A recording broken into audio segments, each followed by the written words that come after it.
Bonjour et bienvenue dans cette nouvelle vidéo sur les outils d'assistance par IA. Donc cette fois-ci nous allons parler de Gamma, ce qui est en train de tourner sur l'écran là, qui est un générateur de PowerPoint. Donc on avait vu Napkin la dernière fois, qui était vachement intéressant pour faire des schémas avec beaucoup de contrôle pour pouvoir faire un pitch, pour pouvoir avoir des réunions plus autour du pitch avec support visuel. Et cette fois-ci, c'est plutôt pour faire des documents qui vont être asynchrones, donc pour pouvoir expliquer verbalement, mais que le document puisse persister et que les gens puissent s'y référer sans pour autant qu'il y ait de voix off par-dessus. Donc voilà, donc ça c'est un outil qui est assez puissant. Personnellement, là, moi, je vous montrerai le pricing, mais moi, je paye mon petit abonnement parce que j'en ai souvent besoin au travail. Et ça m'a permis vraiment d'avoir des PowerPoint beaucoup plus jolis et beaucoup plus puissants. Donc on va voir ça tout de suite. Donc du coup, voilà la page de Gamma.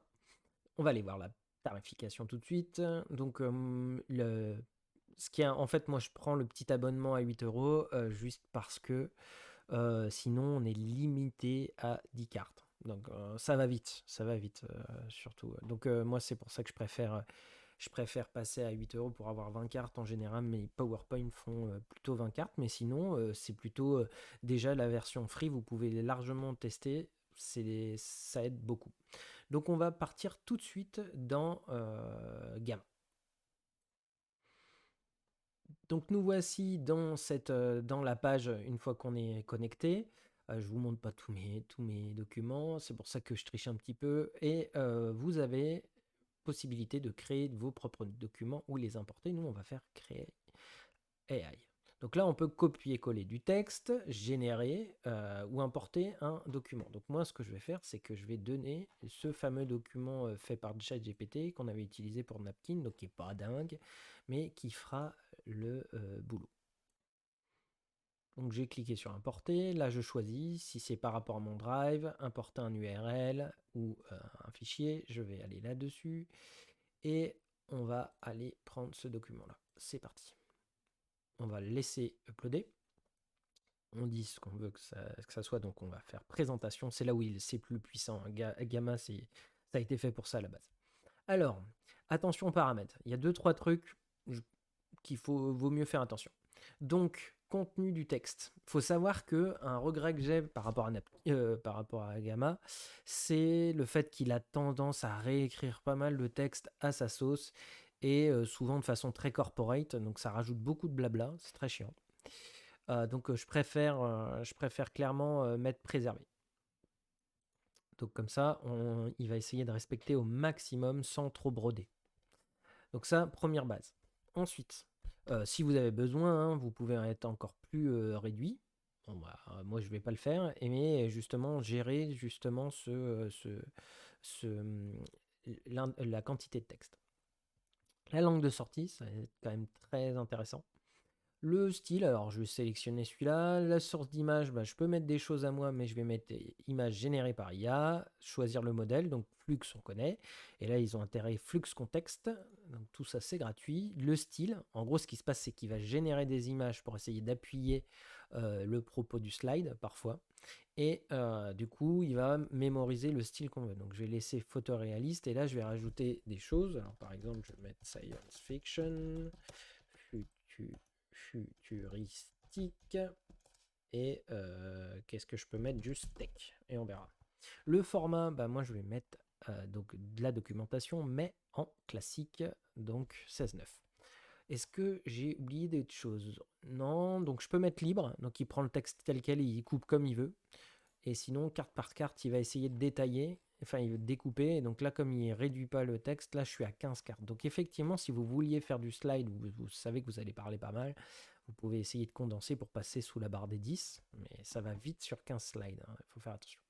Voilà, c'est bon. Là maintenant, je vérifie. Instructions supplémentaires, on peut mettre des choses. Ça, c'est avec l'habitude. C'est-à-dire que si on se prend un mur parce qu'on n'a pas apprécié le résultat, parfois on se dit j'aurais dû rajouter des choses là, donc pensez-y. Vous avez juste à en recréer un. Vous allez voir, c'est assez rapide. Et je vais choisir le code. On est tout bon et je lance sur générer. Donc, je vais laisser la génération démarrer, vous allez comprendre le principe et je vous reprendrai, je mettrai la vidéo sur pause pour pas pourrir le temps. Donc voilà comment ça se passe. Donc vous voyez qu'il va commencer à rédiger ça en essayant de prendre en compte tout le document qui a été créé. Donc moi, évidemment, par exemple, ça peut être intéressant. Soit vous écrivez votre document tout seul dès le départ, soit en fait, vous pouvez aussi vous dire, vous mettez votre petit brouillon dans ChatGPT par exemple, ou Gemini, et dire est-ce que tu peux me générer quelque chose d'un tout petit peu plus développé que je puisse mettre dans Gamma. Et donc il va développer les choses. J'ai un peu de mal avec ça aussi parce que je me rends compte, donc pendant que ça turbine, ça me permet de vous parler de ça, c'est que je me suis rendu compte que au début, j'étais super content d'utiliser des outils IA. C'est un peu l'instant moral de la chaîne à dire que là, le problème, c'est que on va se retrouver à un moment donné à tellement automatiser que je perdais la maîtrise de ce que je voulais dire. Je me suis rendu compte que je connaissais moins mon sujet et que du coup, je pataugeais derrière pour présenter ça en réunion et je découvrais à moitié le document en même temps que les autres, quoi. Donc, ce qui se passe, c'est que maintenant, c'est pour ça que c'est comme, enfin, c'est pour cela que j'ai compris que Gamma valait mieux déjà lui dire tu n'étoffes pas, donc garder le document tel qu'il est. C'est important, le relire 3 fois, mais c'est important de toute façon de préparer son document qu'on va intégrer dans Gamma avant, bien avoir construit la chose et après relire. On le dit, on le dit tous, hein, mais on a souvent la flemme et clairement, moi j'ai vu la différence en termes de maîtrise lors d'une présentation.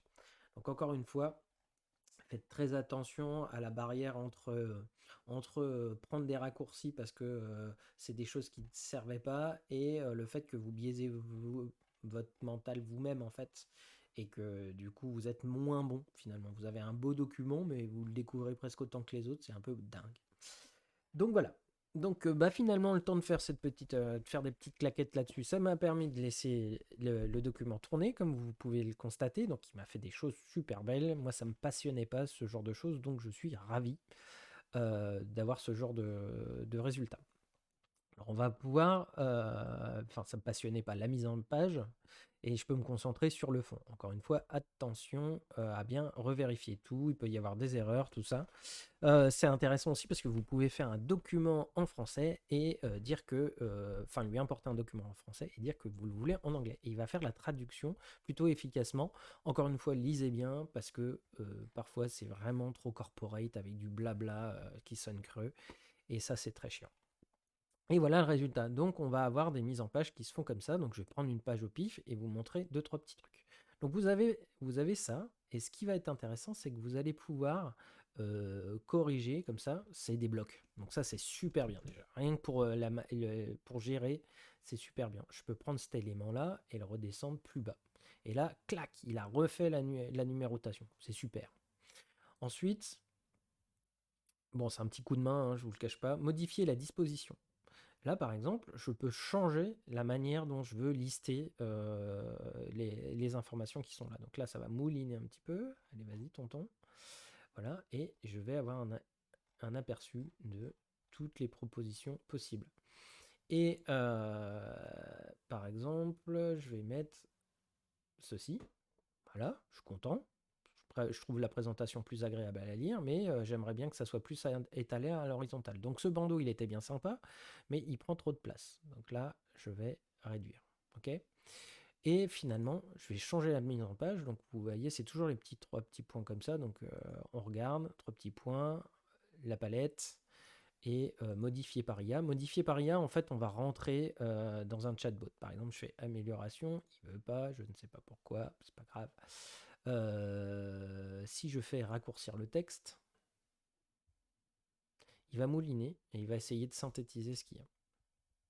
On va voir ce qui sort. Hop, c'est plus petit et c'est censé être condensé. Regardez encore une fois, toujours. Hein, j'ai eu des mauvaises surprises. Encore une fois, je radote. Ensuite, j'ai la mise en page. Finalement, je me dis, je vais mettre un petit bandeau en haut. Mais cette image-là est nulle. Alors, je vais faire modifier l'image d'accentuation. Et là, en fait, j'ai le prompt qui avait été fait. J'ai déjà toute la librairie d'images qui ont été générées pour le document, mais je peux donc changer l'invite ou changer le style. pourquoi pas. Changer le format. Donc là, moi, je vais me mettre sur un format paysage. Je vais faire générer. Il va me générer. Donc là, il envoie sur leur serveur Flux. Il envoie la demande sur Flux. Et il va me générer une image. Donc, il me propose plusieurs images. Par exemple, je vais utiliser celle-là. Et voilà. Donc, j'ai corrigé mon bandeau. C'est moche, mais c'est pas grave. C'était pour vous montrer le principe. Donc, maintenant, on va essayer de générer un nouveau slide. Donc, on peut créer ajouter une carte vierge ou ajouter une carte avec l'IA. Pour l'occasion, là, on peut lui dire déjà le type de présentation qu'on veut, de colonne avec image, chronologie, image avec texte, bloc. Moi, je vais mettre un petit comparatif one. Donc voilà, avec la VRAM, la vitesse. Et là, je vais faire entrée et Magi. Donc là, je laisse complètement l'IA s'occuper de présenter quelque chose pertinent. C'est marrant parce que pendant ma présentation, ma préparation, j'avais pas eu ce genre de présentation. Donc je fais essayer plus de mise en page. Donc là, en fait, il m'a décidé de me faire une image plus les comparaisons. Donc pourquoi pas? Pourquoi pas? Donc je peux cliquer sur essayer plus. Et là, il va me proposer des mises en page différentes, complètement, basées sur le même texte qui était. Donc je peux avoir des choses qui soient plus sobres. Donc là, par exemple, il persiste à vouloir me mettre mon image, mais c'est pas grave, je pourrais la supprimer si j'ai besoin. Donc ça mouline, ça mouline, ça mouline, et ça me met comme ça des mises à, des comment, par exemple, tiens, on va prendre ça, hop, et on est content. Donc voilà mon résultat. Là, si je ne dis pas de bêtises, qu'est-ce qu'on a, par exemple? Parce qu'il y a parfois j'ai un peu de galère avec la manip. Vous avez ajouté un icône. On clique ici, et puis là, par exemple, je vais faire ça. Donc je vais mettre when, on va, ouais, je sais pas, on met n'importe quoi, hop. Et là, pareil, je crois que c'est les petits points, ouais, petits points. Et là, par exemple, je vais changer. Et maintenant, j'ai des icônes qui sont différents. Ouais, c'est vrai que j'aurais pu prendre un autre icône, ça va peut-être pas trop se voir. Je vais prendre ça, voilà. Et donc je peux changer mes icônes si je veux. Donc c'est un petit peu moins contrôlable que Napkin, mais clairement on peut faire beaucoup de choses, surtout avec les blocs, c'est quand même super. Je peux même rajouter un élément si je le veux, ou 4, comme ça. Je peux aller là et par exemple régler, ça c'est trop fort aussi, ça me permet de voir comment je veux déployer ça. Donc ça c'est super. Les couleurs, il y a le schéma de couleurs. C'est un peu embêtant parce que il faut coller avec le schéma de couleurs, donc on peut pas mettre des couleurs à part cette palette là, on peut pas avoir un gros contrôle, mais bon, tant pis. Et là je vais pouvoir changer et remplir. Donc ça, avec ça déjà, c'est quand même trop bien. Maintenant, ce qu'on a d'autre, on peut aussi créer, par exemple, je vais faire une page vierge. Et là, je peux donc prendre des modèles, effectivement. Donc là, il va me proposer la même chose que tout à l'heure, mais je peux faire du drag and drop aussi. C'est-à-dire que moi, là, dans ce cas-là, j'aime pas ce que j'ai montré là, ici, ça me plaît pas. Donc moi, ce que je veux faire, c'est plutôt, je vais faire un histogramme. Donc je pourrais le faire là, finalement, je vais le faire là-bas parce que je veux garder la mise en page, mais je pourrais comme ça écrire des documents, cliquer avec les colonnes, uploader mes images, tac, tac, tac. Donc si je sais exactement ce que je fais, ce que je veux rajouter, ça peut être très puissant. Je reviens ici et en fait ça, j'aime pas ça. Donc la disposition, le problème, c'est que quand je modifie la disposition que de cet élément, donc là c'est pas toute la page, donc ça va être intéressant parce que ça va m'éviter de devoir réimaginer le truc avec la lourdeur de l'image et tout ça, et je vais avoir la présentation comme elle est. Donc ça, on l'avait déjà plus ou moins vu. Mais là, c'est que sur l'élément sélectionné. Donc ça, c'est super. Mais ça, en fait, je vais le virer parce que ça ne m'intéresse pas. Mais par contre, ce que je vais faire, c'est que je vais aller sur graphe et diagramme, faire un histogramme. Tac. Et voilà. Et là, par exemple, ce que je vais faire maintenant, c'est que je vais mettre... je vais faire une troisième colonne. Donc on va se dire que ça, je m'en fiche. Là, je vais mettre one 2.1. Là, je vais mettre one 2.2. J'ai pas trouvé, si vous trouvez, c'est trop bien. C'est-à-dire que normalement, il peut analyser les datas et générer automatiquement le truc. Moi, il me l'a déjà fait sur des tableaux. Bon, là, je le fais à la main, mais comme ça, au moins, vous verrez. Donc là, on va mettre la RAM, la VRAM, et on va mettre la vitesse. Donc en fait, les datas sont mauvaises. Hein. C'est surtout parce que je me dis que c'est hyper important que vous voyez cette option-là, qui est quand même assez puissante. Donc je vire mes colonnes. Donc là, en VRAM, on avait un truc, je crois, genre 20 de tête, 30 en 2.2. Mais la vitesse, par contre, on était à 10 minutes ici et 20 ici. Avec une vitesse, on va mettre mine pour 5 secondes de vidéo. Et là, je vais mettre Géo. Et voilà. Donc là, la VRAM, j'ai un comparatif que je peux mettre à l'horizontale, comme ça, VRAM, avec le code couleur. Ici, c'est one 1, fin de 1, et là, c'est le 2. Là, je vais le mettre comme ça. J'ai d'autres variations. Bon, après, ça dépend ce que vous voulez faire. Là, c'est pas forcément pertinent. Celle-là est intéressante. Je vais pouvoir mettre les valeurs, toujours à 0 ou pas. Donc là, par exemple, ça permet de pouvoir remettre les ordres de grandeur. Ça peut être... Bon, bref, ça dépend ce que vous voulez faire. Et là, maintenant, j'ai mon graphe. Et ça peut être juste ce qui m'arrange. Donc là, hop, le tableau, on a juste à le mettre central. Je peux le réduire si je veux. Hop. Ce que vous voyez, les petits points là, c'est le format classique. Et après, dès que ça dépasse, c'est que le slide est plus gros qu'il ne le devrait. Donc, c'est bon à savoir qu'on veut essayer de faire attention à la mise en page. Et donc voilà, admettons, on est bon. Dernier truc à savoir.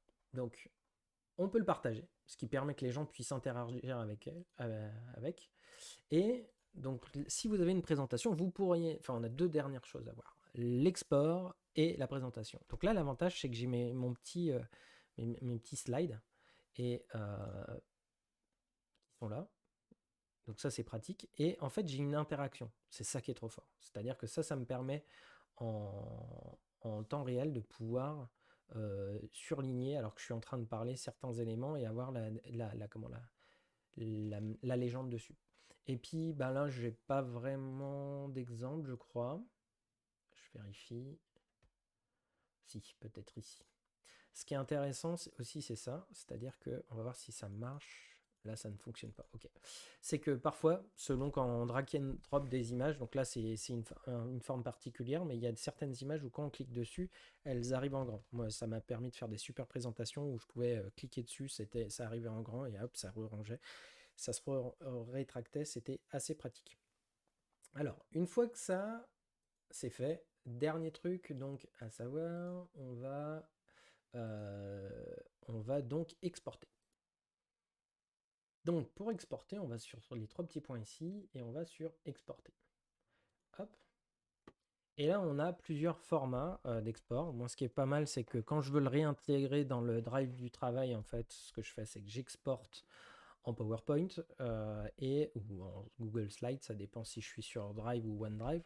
Et après, je peux réimporter ces PowerPoint dans les PowerPoint homologués par la boîte. Sinon, voilà, on peut générer comme ça, on est tout content, et on n'a plus qu'à cliquer dessus et télécharger. À noter, je ne l'ai pas testé, mais on peut aussi publier sur le site. Et donc, du coup, pouvoir laisser les gens accès. Ce qui est intéressant aussi, c'est que le fait on peut le partager comme ça.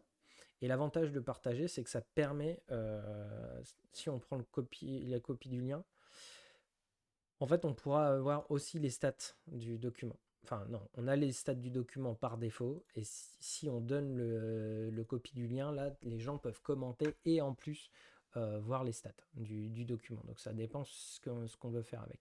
Donc c'est assez intéressant pour voir qui l'a vu, qui l'a pas vu, et ça reste hébergé dans ces cas-là, et sinon vous le téléchargez et l'uploadez pour votre travail. Donc voilà, c'est tout pour cette vidéo sur Gamma. Elle était assez longue, mais il y a beaucoup de choses à dire, c'est ultra puissant, et donc amusez-vous bien.